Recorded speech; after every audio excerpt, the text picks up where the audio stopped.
नमस्कार प्यारे साथियों, हिंदी साहित्य का अंतर्गत आज इस क्लास में कवि और उनका उपनाम बताने जा रहा हूँ। उपनाम कहने का अर्थ यह हुआ कि जैसे कोई व्यक्ति किसी काम के लिए अधिक फेमस हो जाता है तो कोई एक नाम छोड़ करके दूसरा नाम दिया जाता है, उसे उपनाम कहा जाता है। उपनाम जैसे छंदों का अजायब घर आदि कहा जाएगा तो रामचंद्रिका को बोला गया है और राष्ट्र कवि मैथिली शरण गुप्त को बोला गया है। कठिन काव्य, अब यहाँ पे मैं बता दूं राष्ट्र कवि क्यों, क्योंकि मैथिली शरण गुप्त का जितने भी कविताएं आप पढ़ेंगे वो राष्ट्र भक्ति से प्रेरित मिलेंगे, अर्थात राष्ट्र हित के लिए या राष्ट्र पर लिखी हुई कविताएं, उन पर आधारित कविताएं अधिक आपको पढ़ने को मिलेगी। इसीलिए मैथिली शरण गुप्त का नाम जो है से राष्ट्र कवि के दर्जा दिया गया है। ठीक उसी प्रकार कठिन काव्य का प्रेत केशव दास को बोला गया और आधुनिक काल के गोरखनाथ निराला जी को यहाँ पे संज्ञा दी गई है। और आधुनिक काल के तुलसीदास किसे बोला गया है, तो मैथिली शरण गुप्त को बोला गया है। देखिए, मैथिली शरण का राष्ट्र कवि और आधुनिक काल का तुलसीदास बोला गया, ये दो चीज़ों को आप यहाँ से कंठस्थ कर लेंगे। और बसंत का अग्रदूत निराला जी को बोला गया है। अभी सबसे इम्पोर्टेंट है विद्यापति। विद्यापति का उपनाम अनेक नामों से जाना जाता है, जैसे इनका नाम है खेलन कवि भी किसी ने कहा है, पाचन कवि भी इन्हीं का नाम है, मैथिल कोकिल यदि बोल दे तो विद्यापति लगाएंगे, कवि शेखर विद्यापति को बोला गया है, आपरूप का कवि विद्यापति, नव कवि शेखर विद्यापति को बोला गया है, अभिनव जादेव विद्यापति को और कवि कंठार भी कहा गया है। उसी प्रकार जातीय कवि के रूप में भी जाने जाते हैं और बचन सिंह के अनुसार इनको जातीय कवि का संज्ञा दिया गया है। पांच देव उपासक हर प्रसाद शास्त्री के द्वारा दिया गया विद्यापति को। श्रृंगार रस के छंदवाहक कवि भी बोला गया है, ये हजारी प्रसाद द्विवेदी के अनुसार भी आप लगा लेंगे इसे। उसी प्रकार हिंदुस्तान की तूती अमीर खुसरो को कहा गया है और खड़ी बोली का जनक भी अमीर खुसरो को कहा गया है। महाकवि अथवा कवियों का राजकुमार भी इनको कहा गया है अमीर खुसरो के, किनके द्वारा, तो ईश्वर प्रसाद के अनुसार।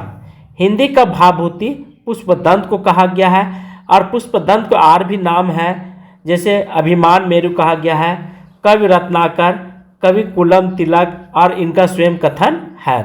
प्राकृतिक का पाणिनि हेमचंद्र को कहा गया है बचन सिंह के अनुसार। उसी प्रकार हिंदी व्याकरण के पाणिनि कमता प्रसाद गुरु को कहा गया है। अभ्रंश का पाणिनि पीसेल साहेब को बोला गया हजारी प्रसाद द्विवेदी के अनुसार। हिंदी का पाणिनि किशोरी दास वाजपेयी को कहा गया है और शब्द अनुशासन के अनुसार, ठीक है। और पुष्टि मार्ग का जहाज यदि आपसे पूछेगा तो आपका आंसर होना चाहिए सूरदास। भाषा का डिटेक्टर आपसे यदि पूछेगा तो कबीरदास का, ठीक है। किसको, कबीरदास के, किन के अनुसार, तो हजारी प्रसाद द्विवेदी के अनुसार। ये भी है। इसे बहुत सारे लोग भूल जाते हैं, तो आज कैसे रखेंगे, कबीर का भाषा बहुत ही डिटेक्ट था, क्लियर था, तो इस तरह से आप ध्यान रखेंगे। और किसके अनुसार, तो हजारी प्रसाद द्विवेदी का। मानस का हंस तुलसीदास को कहा गया है अमृतलाल नागर के अनुसार। उपेक्षाओं का बादशाह भी कहा गया है तुलसीदास का, उदय भानु ने इनको संज्ञा दिए हैं। हिंदी के जातीय कवि के रूप में तुलसीदास रामविलास शर्मा के द्वारा दिया गया। आधुनिक मीरा महादेवी वर्मा को कहा गया है। आधुनिक कवि नागा अर्जुन नामवर सिंह को कहा गया है। प्रकृति के सुकुमार कवि किसको किया है, तो पंत को कहा गया है। अलंकारों का बादशाह केशव दास को बोला गया है। छंदों का अजायब घर रामचंद्रिका को और केशव दास कृत को कहा गया है। कठिन काव्य का प्रेत केशव दास को बोला गया है। उसी प्रकार कलम का सिपाही, ये इंपॉर्टेंट है, प्रेमचंद्र का। और अधिक कहेगा कलम का जादूगर, तो ये आप यहाँ पे भ्रम में फंस जाएंगे। तो कलम का जादूगर रामवृक्ष बेनीपुरी का और कलम का सिपाही प्रेमचंद्र को बोला गया। उपन्यास का सम्राट यदि आपसे पूछे तो प्रेमचंद्र को बोला गया है शतरंज चट्टोपाध्याय के द्वारा। और कलम का मजदूर तो प्रेमचंद्र को लगा लेंगे।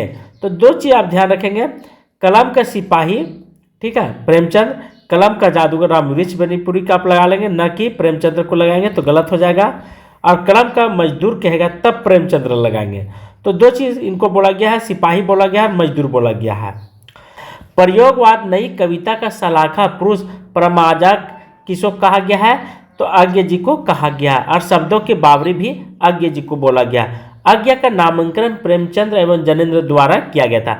इनका पूरा नाम कभी कभी लिखने को और पूरा आपसे पूछेगा, तो सच्चिदानंद हीरानंद वात्स्यायन इनका पूरा नाम है। तो ध्यान रखेंगे। निराला का सूर्यकांत त्रिपाठी निराला जी है। बचपन का नाम सूरज कुमार था या सूरज कुमार भी कहीं पे आपको मिलेगा। फिर इसके बाद सूर्यकांत किया गया था अंत में। हिंदी का जातीय छंद निराला जी को और भाषा का कवि जो है से शिवपूजन सहाय को। शब्दों का जादूगर, देखिए जादूगर 2-3 बार आया है, तो कलम का जादूगर और यहाँ पे शब्दों का जादूगर, ये दो चीज़ आप ध्यान रखेंगे तो कमलेश्वर को लगाएंगे। भारत का थॉमसन बिहारी ग्रियर्सन को लगा लेंगे क्योंकि ग्रियर्सन महोदय जो हैं हिंदी साहित्य लिखने की परंपरा को आगे बढ़ाए थे और सही रूप में दिए थे। ब्रजभाषा कोकिल सत्यनारायण कविरत्न को बोला गया है। और कविता का गांधी भवानी मिश्र जो उदय प्रकाश के द्वारा दिया गया है उपाधि। हिंदी का कानन डायल यह गोपाल राम गहमरी को दिया गया। जड़िया कवि नंददास को बोला गया है। संसार का दूसरा शोकगीत क्या है? तो मिट्टी का बारात, बहुत इंपॉर्टेंट है, कभी कभी पूछ देता है कि संसार का दूसरा शोकगीत क्या है, तो आप मिट्टी का बारात को जरूर लगाएंगे। इस तरह से हमने उपनाम लगभग 30 उपनाम बताए हैं जो कि बहुत ही इंपॉर्टेंट है। तो आप सभी लोग इसे दिन रात करके रट लेंगे। तो आज की क्लास मैं यहीं पे समाप्त कर रहा हूँ। थैंक यू, धन्यवाद।